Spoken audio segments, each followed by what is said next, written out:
My message to anyone dealing with autoimmunity issues, diagnoses, fears, etc., I want to just create a space to say that there is hope. And I know that when I was originally diagnosed with celiac disease, which was about 7 years ago, I felt a little bit lost and a little bit clueless. Like, I had no idea who to look for or what to look to heal, because all the doctors told me, well, if you are gluten-free, that's pretty much the only way you can get around this, which of course is a very important element, but it just felt so incomplete to me. It was like, so I lead a gluten-free lifestyle for the rest of my life and that's it. And there was something missing there, and I knew that there was more. And I think it's so important for everyone to just take their own health into their own hands, just enough, at least just enough, to really understand what their body is going through and what their body is trying to tell them.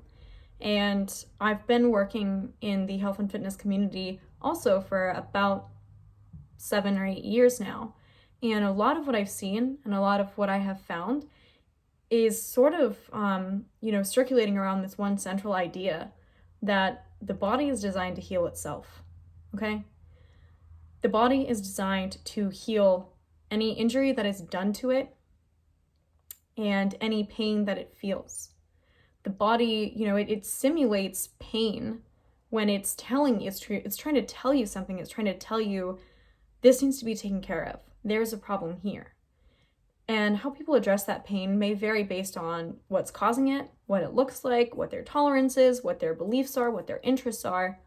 But any way that you look at it, the human body is so incredibly adaptable and so incredibly powerful and has this amazing ability to actually heal itself.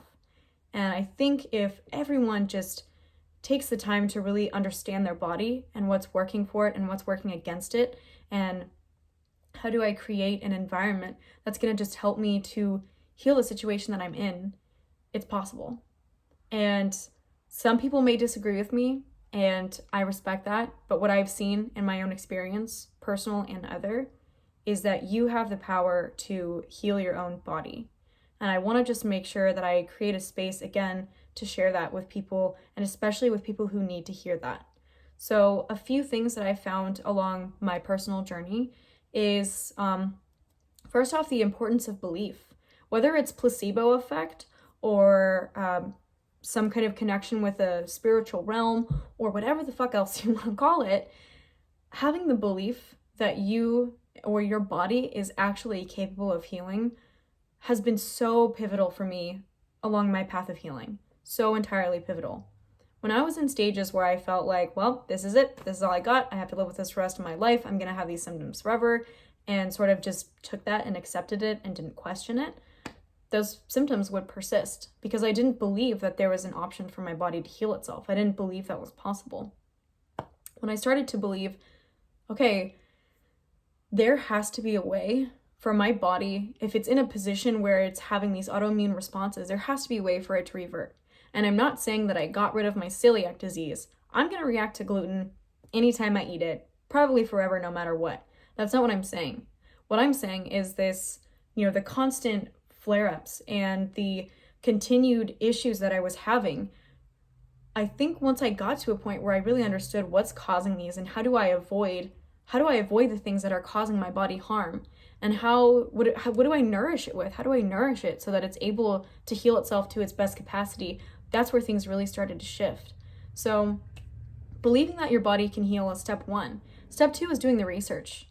And this is going to look different for everyone because I think everyone's path is different, and you can't expect someone else to piece together every single tiny little thing that's happened in your life, because every single tiny little thing that's happened in your life is going to impact your health. And that is the cold hard truth, in my opinion. It's cold hard truth. That's how it works. If I'm dealing with a lot of suppressed traumas and I'm holding on to those and harboring pain or hurt or fear or whatever it may be, those things are going to show up one way or another eventually at some point. And if I'm not addressing those, I think it's really not doing justice to the healing process. So it's possible to heal.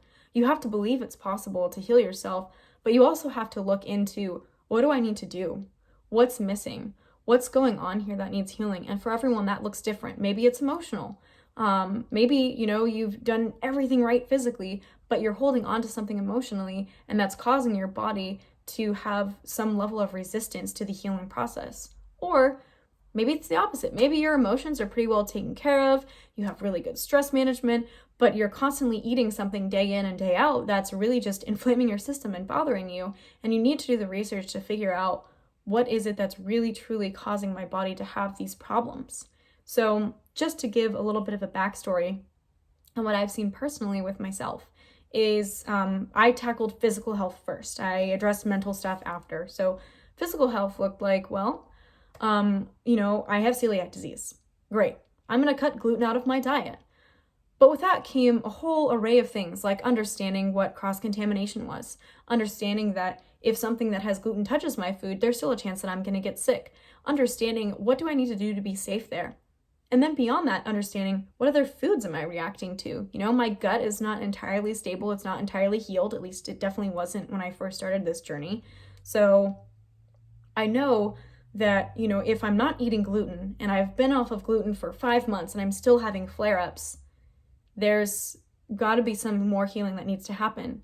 So other things that were aggravating my system at the time were dairy and eggs. And I don't think I knew it at the time, but I think nuts were also a huge issue for me. I was also having a lot of reactions to meat, so I actually ended up going vegan for about 3 years, which I'm not saying everyone should do this because I think it did present other health problems for me down the line, but making that shift, making a dietary shift that just took out the things that I was having aversions to and took out the things that I was commonly eating to allow my body to kind of reset itself and create a different microbiome or a new, healthier microbiome was really, really helpful for my healing process. And after about 3 years of being vegan, I started seeing similar patterns of the flare-ups coming up. And I said, okay, there's got to be something dietary that's aggravating me, or emotionally, or a combination. And it turns out it was a combination. I did end up switching my diet again. I transitioned to a paleo-keto diet, which is a lot closer to what I'm currently doing. And I think that transition was vitally important for me. But I also had to look into supplementation. What supplements am I missing out on? I did a lot of blood work and saw I was really low in zinc. And low zinc is a really common cause for people having, chronic bouts of diarrhea, which at the time I was. So I looked at what supplementation needs to happen here. I got some IVs. I did a bunch of different gut health tests to see what other foods are inflaming my system. And I found out some weird things like spinach and tomatoes. And I found out eggplants were bugging me. And I found out shellfish and almonds and all nuts were bothering me. And just a slur of things that were problematic. So I ended up, shifting my diet. And it's not something that I feel is going to last forever. And that's part of the amazing thing with this belief of this belief that the body can heal itself. I don't believe that I'm going to be stuck not eating the things that I can't eat now forever. I just know that I need to take them out of my diet so that my gut lining and my gut in general is able to heal enough before I can reintroduce those foods back in without having a reaction to them. It's totally possible to heal. It's just going to take some time and patience and understanding.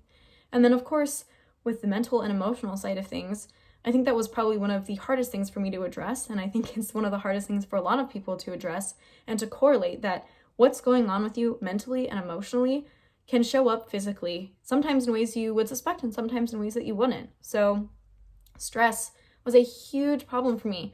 I was not very good at managing my stress in high school.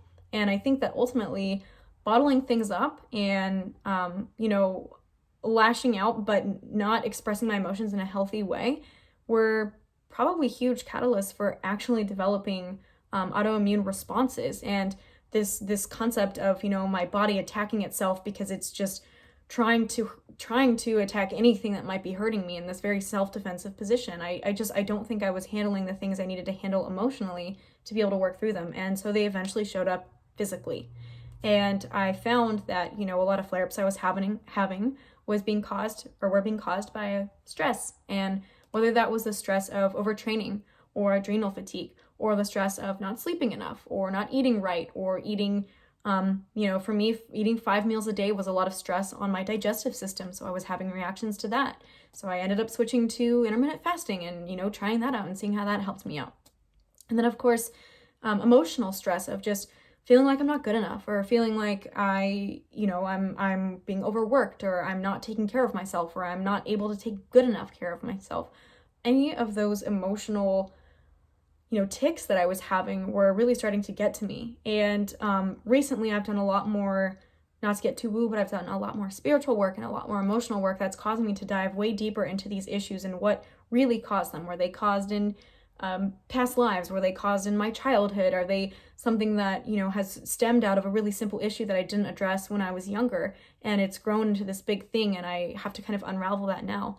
And that process of really unraveling the past and the present, and understanding how, the past is showing up in your present body, and how to actually heal those mental wounds, has been one of the most pivotal, important things that I've learned about healing the body overall. So again, if you're struggling with any kind of autoimmunity, and I don't think this just goes with celiac, I think this goes with all forms of disease, honestly, is, you need to believe it's possible to find yourself or to be in a better place.